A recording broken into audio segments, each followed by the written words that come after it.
Donc maintenant, c'est le texte de Jade Shepard qui nous a envoyé un petit texte.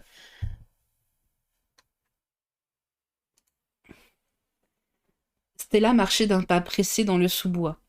Son ventre, creusé par la faim, criait famine. Ses coussinets, aussi noirs que ses pattes, s'enfonçaient dans la mousse épaisse de la forêt. La lueur pâle du soleil matinal parvenait discrètement à éclairer les pas de la jeune renarde. Les oreilles dressées et les sens aux aguets, elle guettait le moindre bruit qui lui indiquerait qu'elle s'approchait de sa destination. Soudain, une odeur.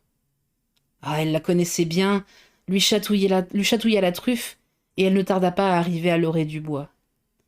Stella leva son regard doré vers le ciel avant de sentir de fines gouttes de pluie ruisseler sur sa superbe fourrure rousse que beaucoup lui jalousaient, de ceux qu'il valait mieux éviter.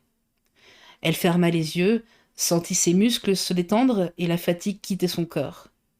Tout à coup, un bruit attira son attention. Ses moustaches frémirent. C'était le signal qu'elle attendait. Elle rouvrit les yeux pour ensuite percevoir du mouvement sur sa droite. Elle s'accroupit avec soin, repliant ses pattes sur son corps agile.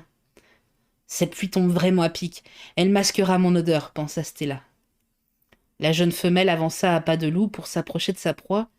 Les babines de la goupille frémirent d'excitation quand elle sauta en l'air pour plonger sur l'innocent campagnol qui ne l'avait pas senti approcher.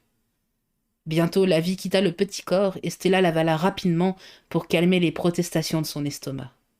Une fois repue, elle s'allongea dans l'herbe, décidant de profiter au moins quelques instants de la tiédeur de la pluie et des rayons du soleil du matin. La nature se réveillait doucement, le gazouillis des oiseaux caressant ses tympans.